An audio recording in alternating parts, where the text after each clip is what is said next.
Orang yang mau punya PC dengan spek rata kanan tapi dengan form factor sekecil mungkin itu biasanya bakal rakit PC Mini ITX. Tapi PC Mini ITX tersebut part-partnya itu susah didapat dan sekalipun dapat harganya bakal mahal dan biasanya memakan waktu lebih banyak.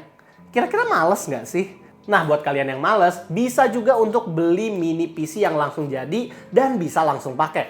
Tapi mini PC bukannya nggak sekencang itu ya? Nah, mini PC yang ini bisa jadi lebih kencang dari PC kalian di rumah.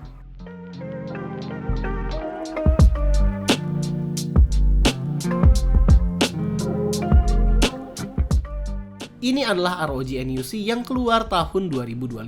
Salah satu mini PC paling powerful di dunia yang speknya juga nggak ngotak. Kita udah pernah review juga yang versi 2024-nya, tapi kali ini nggak cuma refresh di spek aja, tapi juga dari bentuknya. Kita bisa lihat bahwa mini PC-nya sekarang makin tinggi, makin tebal, dan juga makin berat, yang berarti makin nggak portable. Kemungkinan karena ingin mengakomodir hardware yang lebih powerful, yang dimana butuh cooling yang lebih proper. Bentukannya diubah jadi lebih gaming lagi sekarang dengan RGB di bagian depan dan juga di logo sampingnya. Di sebelah kiri hanya ada tulisan ROG aja dengan lubang-lubang intake untuk pendinginan utamanya. Di bagian standnya sekarang juga udah fix, nggak bisa dicopot-copot lagi, jadi sekarang posisi berdiri ini sudah nggak bisa dibikin tiduran lagi. Buat upgrade pun sekarang sudah lebih gampang ngebukanya, ini fix toolless banget, jadi di belakang itu hanya ada satu sekrup aja yang bisa dibuka pakai tangan.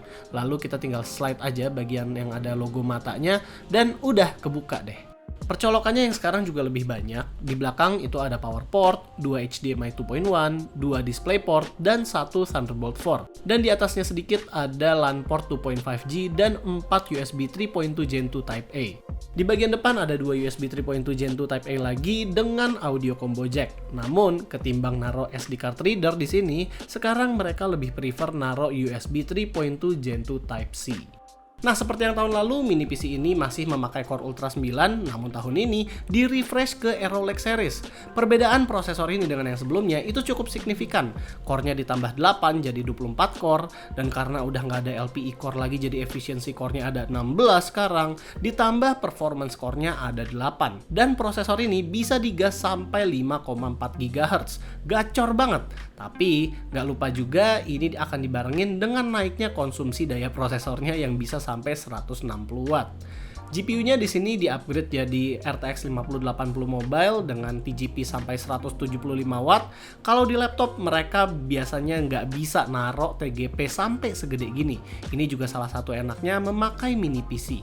RAM-nya berkapasitas 32GB DDR5 SODIMM, bisa di-upgrade sampai 96GB, sementara SSD yang dikasih adalah 2TB PCIe Gen 4 X4 yang dipasangin heatsink karena slot ini sudah support dengan PCIe Gen 5 juga, dan apabila kurang, masih ada satu slot PCIe Gen 4 lagi yang bisa diisi. Kalau dilihat performanya di Cinebench, Core Ultra 9 Arrow Lake ini skornya naik jauh dari seri Meteor Lake-nya, bahkan sampai 2 kali lipat. Firestrike Ultranya pun naik jauh karena SKU sebelumnya menggunakan 4070, sementara yang ini sudah sampai 5080. Performa gamingnya juga lumayan jauh, dan PC sekecil ini bisa mainin game AAA dengan frame rate ratusan.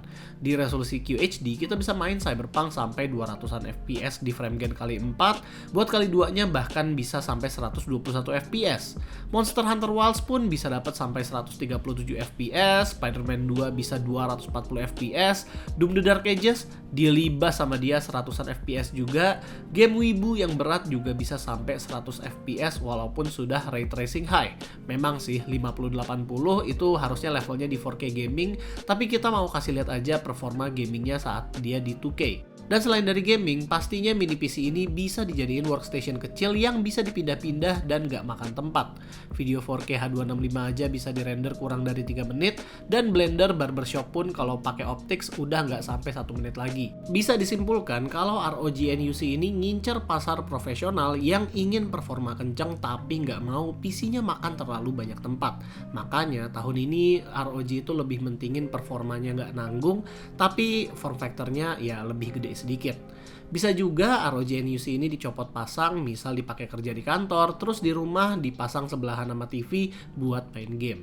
Kipas yang ada di ROG NUC ini ada 3, di mana ada 2 main fan di sebelah kiri, sementara di sebelah kanan hanya ada 1 additional fan kecil.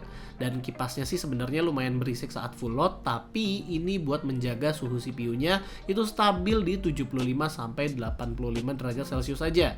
Ya hanya mentok sekali di 98 derajat, tapi itu langsung turun lagi. Dan di sini CPU-nya juga makan power nggak sampai 100 watt. Sementara buat GPU-nya suhunya hanya mentok di 72 derajat aja, walaupun stabil mengambil power 175 watt sesuai dengan TGP-nya.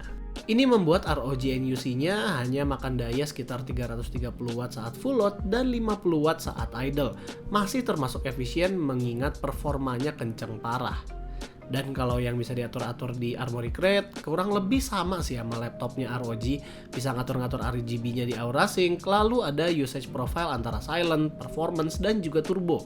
Sementara di manual mode kita bisa atur PL1, PL2-nya CPU dan bisa OC memory clock GPU-nya juga. Walaupun kita nggak tahu kenapa TGP-nya GPU di sini secara default hanya di 115 watt aja. Jadi kalau berdasarkan data yang tadi kita udah kasih lihat, kita bisa menyimpulkan bahwa performa CPU dan GPU dari ROG NUC 2025 ini peningkatan performanya jauh banget naiknya karena CPU-nya itu bertambah core-nya dan juga GPU-nya dari 4070 naik ke 5080. Dan kalau misalnya kita lihat sekarang juga fiturnya ada lebih banyak, ada USB-C juga di depan. Tapi ada beberapa aspek yang gue lebih suka dari yang tahun 2024 daripada yang 2025 ini.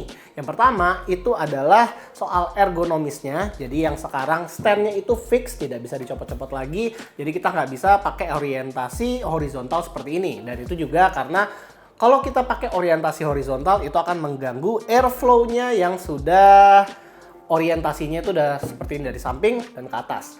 Dan juga untuk kalian para SD card lovers di bagian depan itu sudah tidak ada SD card reader lagi, digantiin sama USB-C. Dan buat ya lebih baik atau enggak itu bergantung sama penggunaan kalian juga. Tapi kalau menurut kalian sendiri nih, mendingan rakit PC Mini ITX atau beli mini PC kayak gini sih?